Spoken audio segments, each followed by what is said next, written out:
Sir, നമ്മൾ പ്രതീക്ഷിച്ചിട്ടുള്ള സുരക്ഷാ മുൻകരുതലുകളെല്ലാം മറികടന്നുകൊണ്ടാണല്ലോ പുടിൻ്റെ India സന്ദർശനം. വളരെ കൗതുകകരമായൊരു കാര്യമാണ്. കാരണം നമ്മൾ പ്രതീക്ഷിച്ചത് റഷ്യൻ പ്രസിഡന്റ് വരുമ്പോൾ വലിയ സുരക്ഷാ സംവിധാനങ്ങൾ ഉണ്ട്. പക്ഷേ നമ്മൾ പ്രതീക്ഷിച്ച പോലൊന്നും അല്ല കാര്യങ്ങൾ നടന്നത്. അത് പറയും മുമ്പ് പുടിൻ ഇന്ത്യയിൽ സന്ദർശനം നടത്തിക്കൊണ്ടിരിക്കുകയാണ്. ഇന്നിപ്പോൾ ഇന്നലെ വൈകിട്ട് പ്രധാനമന്ത്രിയുടെ സ്വകാര്യ വിരുന്നിൽ പങ്കെടുത്തു. രാജ്ഘട്ടിൽ പോകുന്നുണ്ട്, ഹൈദരാബാദ് ഭവനിൽ പോകുന്നു, പിന്നെ ഇന്ത്യ റഷ്യ സമ്മിറ്റ് നടക്കുന്നു. അതിനു മുമ്പ് റഷ്യയിൽ നിന്ന് ഇങ്ങോട്ട് പുറപ്പെടുന്നതിന് മുമ്പ് ഇന്ത്യ ടുഡേക്ക് പുടിൻ ഒരു ഇൻ്റർവ്യൂ കൊടുത്തിരുന്നു. അതിനകത്ത് ഇന്ത്യയിലേക്ക് വരും മുമ്പ് തൻ്റെ നിലപാട് പുടിൻ വളരെ ക്ലിയറായിട്ട് വ്യക്തമാക്കി. അങ്ങനെ ഇന്ത്യയും നരേന്ദ്രമോദിയും സമ്മർദ്ദത്തിലാക്കാൻ ആരെയും റഷ്യയുടെ പ്രസിഡൻ്റായ ഞാൻ അങ്ങനെ സമ്മതിക്കില്ല എന്ന് പുടിൻ അസന്നിഗ്ധമായി പറഞ്ഞിട്ടാണ് ഇലൂഷൻ 96 എന്ന് പറയുന്ന തൻ്റെ ഔദ്യോഗിക പറക്കും ക്രെംലിനിൽ പുടിൻ ഇന്ത്യയിലേക്ക് വന്നത്. അതിനുശേഷം അതിൻ്റെ കൂടെ ബാക്കി പറയുന്നുണ്ട്. ഇപ്പോൾ നിങ്ങൾ ഈ അമേരിക്ക ഇന്ത്യയെ സമ്മർദ്ദത്തിലാക്കുന്നത് എന്ന് പറഞ്ഞിട്ടാണ് റഷ്യയിൽ നിന്ന് എണ്ണ വാങ്ങുന്നു. ശരി, റഷ്യയിൽ നിന്ന് എണ്ണ വാങ്ങരുതെന്ന് പറയാൻ അമേരിക്ക അവകാശമുണ്ട്, അമേരിക്കയുടെ നയമാണ്. പക്ഷേ അമേരിക്ക എന്താ ചെയ്യുന്നത്? നിങ്ങൾ ന്യൂക്ലിയർ ഫ്യൂവൽ ഞങ്ങളുടെ ഇത് വാങ്ങുന്നു, നിങ്ങളുടെ ആണവ കേന്ദ്രങ്ങൾ പ്രവർത്തിക്കുന്ന ഞങ്ങളുടെ ന്യൂക്ലിയർ ഫ്യൂവൽ വഴിയാണ് നിങ്ങൾ യുറേനിയം ഞങ്ങളുടെ ഇത് മേടിക്കുന്നത്. നിങ്ങൾ ഞങ്ങളുടെ ഇത് എണ്ണ മേടിക്കുന്നുണ്ട് അമേരിക്ക അവരുടെ ആണവ നിലയങ്ങൾ ഉൾപ്പെടെ പ്രവർത്തിപ്പിക്കാനുള്ള, അല്ലെങ്കിൽ അമേരിക്കയ്ക്ക് അണുബോംബ് ഉണ്ടാക്കാനുള്ള യുറേനിയം വരെ റഷ്യയിൽ നിന്നാണ് വാങ്ങുന്നത്. എന്നിട്ട് പറയുന്നു ഞങ്ങൾ മേടിക്കും, നിങ്ങളാരും വാങ്ങിച്ചേക്കരുത് എന്ന് പറയുന്നത് എന്ത് നീതിയാണ്? ഇതൊരു വളരെ പ്രധാനപ്പെട്ട ചോദ്യം. ജിയോ പൊളിറ്റിക്സിൽ വളരെ ദൂരവ്യാപകമായ പ്രത്യാഘാതം ഉളവാക്കാൻ പോകുന്നൊരു ചോദ്യം പുടിൻ ചോദിച്ചിട്ടുണ്ട്. അമേരിക്ക ലോകത്താരും വാങ്ങരുതെന്ന് പറഞ്ഞാൽ അമേരിക്കയും വാങ്ങരുത്, അങ്ങനല്ലേ? എല്ലാവരും നല്ല രീതിയിൽ നടക്കണം എന്ന് പറഞ്ഞിട്ട് ബാക്കി ഒരുത്തൻ തുണി കഴിച്ച് തലയിൽ കെട്ടി നടന്നാൽ എങ്ങനെ ഇരിക്കും? ഇതാണ് അമേരിക്ക എടുക്കുന്ന പോളിസി എന്ന് കൃത്യമായി ലോകത്തോട് പറഞ്ഞിട്ടാണ് ഇലൂഷനിൽ കയറി പുടിൻ ഡൽഹിയിൽ വന്നിറങ്ങിയത്. അപ്പോൾ ഡൽഹിയിൽ വന്നിറങ്ങിയതിന് ശേഷമുള്ള കാര്യമാണല്ലോ ഈ സുരക്ഷാ സംവിധാനങ്ങൾ. അപ്പോൾ പഞ്ചാബിൻ്റെ അതിർത്തി കഴിഞ്ഞപ്പോൾ തൊട്ട് റഷ്യൻ വിമാനമാണ്. ഇലൂഷൻ 96 എന്ന് പറഞ്ഞാൽ റഷ്യയുടെ മാത്രമുള്ള വിമാനമാണ്. നമ്മളിന്നലെ വളരെ വിശദമായൊരു വീഡിയോ ചെയ്തു. അതിന് പഞ്ചാബ് കഴിഞ്ഞപ്പോൾ തൊട്ട് ഇന്ത്യ അകമ്പടി വന്നു. ഇന്ത്യൻ വിമാനങ്ങൾ അകമ്പടി വന്നത് സുഖോയ് വിമാനങ്ങളാണ്. സുഖോയ് റഷ്യയുടെ കയ്യിൽ നിന്ന് ഇന്ത്യ വാങ്ങിയിട്ടുള്ള സുഖോയ് വിമാനങ്ങളുടെ അകമ്പടിയോടെയാണ് ഇലൂഷൻ 96 എന്ന് പറയുന്ന വിമാനം ഇന്ത്യൻ വ്യോമാതിർത്തിയിൽ കയറിയത്. അതിന് മുമ്പൊരു ചോദ്യമുണ്ട്. ഇന്ത്യൻ വ്യോമാതിർത്തിയിലേക്ക് എവിടെ നിന്നാണ് പുടിൻ്റെ വിമാനം വന്നത്? പുടിൻ്റെ വിമാനം പറന്ന് നമുക്ക് ഇന്ത്യയിലെത്തുന്നതിന് മുമ്പ് 2 രാജ്യങ്ങൾ ക്രോസ് ചെയ്തു. ഒന്ന് അഫ്ഗാനിസ്ഥാനാണ്. അഫ്ഗാനിസ്ഥാൻ ഒരുപാട് കാലം, സോവിയറ്റ് യൂണിയൻ്റെ കാലം മുതൽ സോവിയറ്റ് യൂണിയൻ്റെ അധീനതയിലായിരുന്നു. അവിടെ കമ്മ്യൂണിസ്റ്റ് സർക്കാരിനെ അവരോധിച്ചു. പിന്നീടാണ് അമേരിക്കയുടെ സഹായത്തോടെ അതിനെ അട്ടിമറിച്ചിട്ട് താലിബാൻ വന്നു. ഇപ്പോഴും താലിബാൻ്റെ കയ്യിലിരിക്കുന്നു. അമേരിക്ക അവിടുന്ന് പോവുകയും ചെയ്തു. അപ്പോൾ റഷ്യയും താലിബാനും തമ്മിൽ വലിയ ശത്രുതയാണ്, അന്നു മുതലുള്ള ശത്രുതയാണ്. അങ്ങനെ ഒരു ശത്രു രാജ്യത്തിൻ്റെ മുകളിലൂടെ പുടിൻ പറന്നു. താലിബാൻ ഒന്നും പറഞ്ഞില്ല, പൊക്കോട്ടെ, പുടിനല്ലേ പൊക്കോട്ടെ എന്ന് വെച്ചു. പിന്നെ അല്ലാതെ എന്ത് ചെയ്യാൻ പറ്റും? അതിന് വേറെ ഒരുപാട് കാര്യമുണ്ട്. താലിബാൻ പഴയ താലിബാനല്ല. താലിബാൻ അവിടെ എന്താണെങ്കിലും ഇന്ത്യയുടെ ഇന്നത്തെ ഏറ്റവും വലിയ സൗഹൃദ രാജ്യങ്ങളിലൊന്നാണ് താലിബാൻ. ഇന്ത്യ എന്താഗ്രഹിക്കുന്നു അത് കൃത്യമായി നമുക്ക് നടത്തിത്തരുന്ന രാജ്യമാണ് താലിബാൻ. അതിനെക്കുറിച്ച് പാകിസ്ഥാൻ നിലവിളിക്കുന്നുണ്ട്. ഇന്ത്യ അഫ്ഗാനിസ്ഥാനിൽ കാബൂൾ വഴി പണവും ആയുധവും കൊടുത്തിട്ട് BLAയും BLFനെയൊക്കെ ഇറക്കി പാകിസ്ഥാനിൽ ഭീകരാക്രമണങ്ങൾ നടത്തുന്നു എന്നുള്ള ആക്ഷേപം പലതവണ പാകിസ്ഥാൻ സൈന്യം പരസ്യമായി വാർത്താസമ്മേളനം വിളിച്ച് പറഞ്ഞിട്ടുണ്ട്. അപ്പോൾ താലിബാൻ ഇന്ത്യയുടെ സുഹൃത്താണ്. ഇന്ത്യയുടെ സുഹൃത്തായ പുടിൻ താലിബാൻ്റെ മുകളിൽ കൂടെ വരുമ്പോഴത്തേക്ക് ഇന്ത്യ പറയും പോന്നോട്ടെ എന്ന് പറഞ്ഞാൽ പോന്നു. പക്ഷേ അതൊന്നുമല്ല, ലോകത്തിലെ വൻശക്തികളിലൊന്നായ റഷ്യയുടെ പ്രസിഡന്റ് അതിൽ പറക്കുന്നു എന്ന് പറഞ്ഞാൽ താലിബാന് സമ്മതിക്കാതെ തരമില്ല. രണ്ടാമത് അത് കഴിഞ്ഞ് വന്നത് നേരെ കയറിയത് പാകിസ്ഥാൻ്റെ എയർ സ്പേസിലേക്കാണ്. പാകിസ്ഥാൻ നോട്ടാം പ്രഖ്യാപിച്ചിട്ടുണ്ട്. നോട്ടീസ് ടു എയർമെൻ ആണ് നോട്ടാം. അതായത് ഈ ആകാശത്തൂടെ പറക്കരുത്. ഓപ്പറേഷൻ സിന്ദൂറിന് ശേഷം ഇന്ത്യയും പാകിസ്ഥാനും പരസ്പരം വ്യോമപാത പങ്കിടുന്നില്ല. ഇന്ത്യൻ വിമാനങ്ങൾക്ക് പാകിസ്ഥാനിലേക്ക് ഇന്ത്യൻ വിമാനങ്ങളും പറക്കുന്നില്ല. പാകിസ്ഥാൻ്റെ മുകളിൽ കൂടെ അങ്ങനെ ഇന്ത്യയുടെ ഒരു സൗഹൃദ രാജ്യത്തിൻ്റെ വിമാനമാണ് പറന്നു വരുന്നത്. പാകിസ്ഥാൻ്റെ എയർ സ്പേസിലൂടെ ഒരു വിമാനം ഇന്ത്യയിലേക്ക് വന്നിട്ട് കുറേ കാലമായി. അപ്പോൾ ഓപ്പറേഷൻ സിന്ദൂറിന് ശേഷം ആദ്യമായി ഒരുപക്ഷെ ഇന്ത്യയുടെ ഏറ്റവും സൗഹൃദ രാജ്യം, ഇന്ത്യയുടെ ക്ഷണം സ്വീകരിച്ച് വരുന്ന രാജ്യം. മാത്രമല്ല പാകിസ്ഥാൻ അറിയാം ഇന്ത്യയും റഷ്യയും തമ്മിലുള്ള തന്ത്രപ്രധാനമായ റിലോസ് ഉൾപ്പെടെയുള്ള കരാറിൽ വന്നു ആയുധങ്ങൾ മേടിക്കാൻ പോകുന്നത് S-400ഉം S-500ഉം സുഖോയ് 57ഉം ഒക്കെ നമ്മൾ വാങ്ങാൻ പോവുക. അതൊക്കെ ശരിക്കും ആരുടെ നെഞ്ചത്തോട്ട് ഉപയോഗിക്കാനാണ്? പാകിസ്ഥാൻ്റെ നെഞ്ചത്തോട്ട് ഉപയോഗിക്കാനാണ്. നമ്മുടെ ഇന്ത്യൻ മിസൈൽ പദ്ധതിയുടെ ബ്രഹ്മോസ് പദ്ധതിയുടെ പിതാവിനോട് ദുബായിൽ വെച്ച് പാകിസ്ഥാൻ ജനറൽ വന്നിട്ട് ചോദിച്ചു, അല്ല ബ്രഹ്മോസ് ഞങ്ങൾക്കൂടെ തരുമോയെന്ന് ചോദിച്ചു. അദ്ദേഹം പറഞ്ഞു പിന്നെ ഉറപ്പായിട്ട് തരും, ഫ്രീ ആയിട്ട് തരുമെന്ന്. നമ്മൾ ഫ്രീ ആയിട്ട് കൊടുത്തല്ലോ ബ്രഹ്മോസ് പാകിസ്ഥാന്. അപ്പോൾ ഇതാണ് നമ്മുടെ പോളിസി. അപ്പോൾ റഷ്യ നമുക്ക് തരുന്ന ആയുധങ്ങൾ പാകിസ്ഥാനെതിരെ ഉപയോഗിക്കാനുള്ളതാണ്.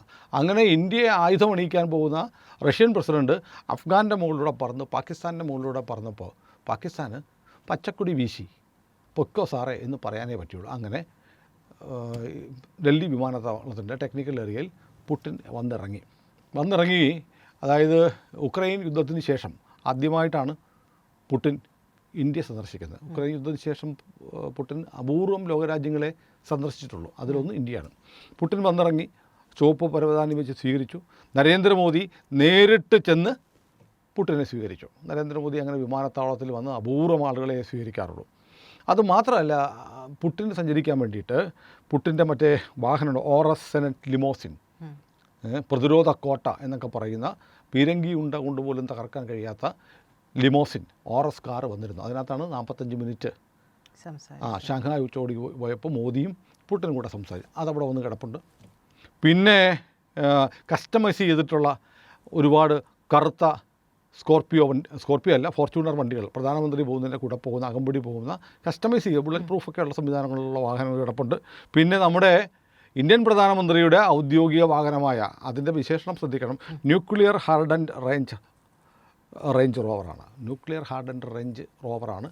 റേഞ്ച് റോവറിൻ്റെ ഏറ്റവും സുരക്ഷാ സംവിധാനമുള്ള ഒരു വാഹനമാണ് പ്രധാനമന്ത്രി നരേന്ദ്രമോദി. ഈ 2 വണ്ടിയും കിടപ്പുണ്ട്.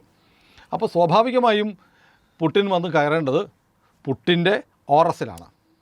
ഇനി അതിന് കയറുന്നില്ല എന്നുണ്ടെങ്കിൽ പുടിൻ കയറേണ്ടത് പ്രധാനമന്ത്രി നരേന്ദ്രമോദിയുടെ റേഞ്ച് റോവറിലാണ്, ന്യൂക്ലിയർ ഹാർഡൻ്റാണത്. അതിലും കയറിയില്ല. പിന്നെ കാണുന്ന കാഴ്ച പ്രജിത പറഞ്ഞതുപോലെ സുരക്ഷാ ഏജൻസികളെയും അല്ലെങ്കിൽ മാധ്യമപ്രവർത്തകരെയും ലോകത്തെയും അമ്പരപ്പിക്കുന്ന ഒരു കാഴ്ചയായിരുന്നു. അവിടെ ഒരു വെള്ള ഫോർച്യൂണർ കിടപ്പുണ്ടായിരുന്നു. ഫോർച്യൂണർ ടയോട്ടയുടെ സാധാരണ വണ്ടി, ജപ്പാൻ്റെ വണ്ടി അല്ലേ. ആ വണ്ടിയിലേക്ക് നേരെ മോദി വന്ന് കയറുന്നു, പുടിൻ കൂടെ കയറുന്നു, വണ്ടി ഓടിച്ചങ്ങ് പോകുന്നു. ഈ ഓറസും റേഞ്ച് റോവറും ബാക്കി വണ്ടികളുമൊക്കെ ഇതിൻ്റെ പിന്നാലെ പോകുന്നു. എന്നിട്ട് നേരെ ലോക കല്യാൺ മാർക്കിലുള്ള പ്രധാനമന്ത്രി നരേന്ദ്രമോദിയുടെ വീട്ടിലേക്ക് പോകുന്നു. അവിടെ നിന്ന് അവർ ഒരുമിച്ച് ഡിന്നർ കഴിക്കുന്നു. റഷ്യൻ ഭാഷയിൽ തയ്യാറാക്കിയിരിക്കുന്ന പരിഭാഷപ്പെടുത്തിയ ഭഗവത്ഗീതയുടെ ഒരു കോപ്പി പുടിന് മോദി സമ്മാനമായി കൊടുക്കുന്നു. ഇത്രയുമാണ് ഇന്നലെ വൈകിട്ട് നടന്ന ജസ്റ്ററുകൾ. അപ്പോൾ അതിൽ നിന്ന് ഏറ്റവും പ്രകടമായൊരു കാര്യം, എന്തുകൊണ്ടാണ് പുടിന് സഞ്ചരിക്കാൻ വേണ്ടിയിട്ടാണ് ഓറസ് നേരത്തെ കൊണ്ടുവന്നത്. മോദിയുടെ വണ്ടിയെ പോകാനാണെങ്കിൽ അത് കൊണ്ടുവരേണ്ട കാര്യമില്ല.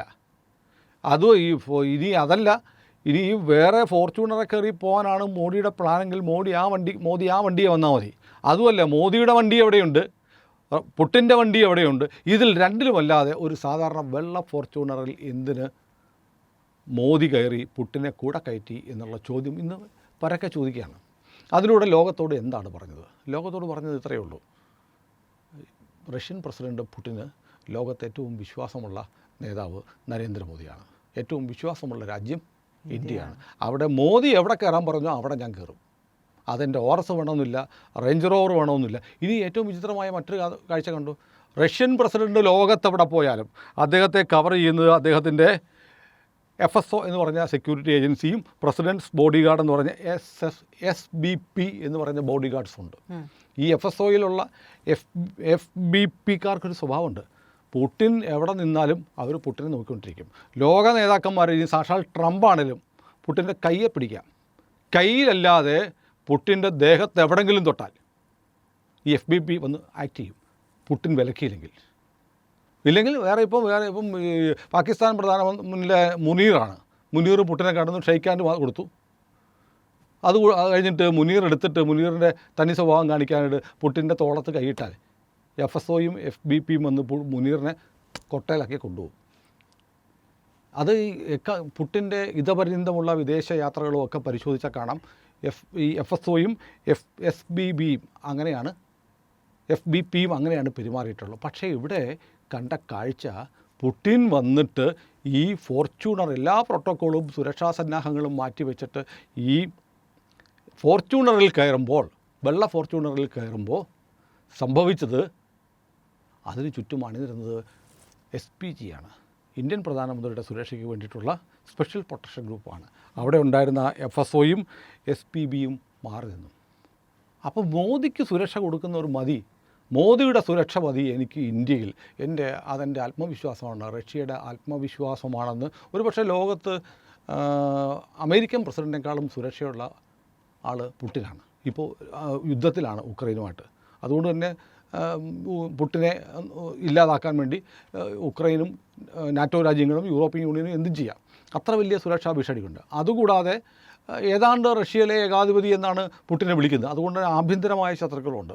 അത്ര സുരക്ഷിതത്വം കൽപ്പിച്ചു കൊടുത്തിട്ടുള്ള സുരക്ഷാ സംവിധാനങ്ങളുള്ള പുടിൻ വന്നിട്ട് ഇങ്ങനെ കാണിച്ചതിലൂടെ ലോകത്തിന് കൊടുത്ത സന്ദേശം അമേരിക്കയ്ക്കുള്ള മറുപടി കൂടിയാണ്. നമ്മൾ ഓർക്കുന്നില്ലേ, ഈ ഷാങ്ഹായ് ഉച്ചകോടിക്ക് വന്നപ്പോൾ പുടിൻ 10 മിനിറ്റ് കാത്തിരുന്ന് മോദിയെ ORS കാറിൽ കയറ്റിയിരുത്തി ഒരു അസാസിനേഷൻ അറ്റംപ്റ്റ് ഒഴിവാക്കാനാണെന്നുള്ള ഗൂഢാലോചന തിയറിയൊക്കെ ഉണ്ട്.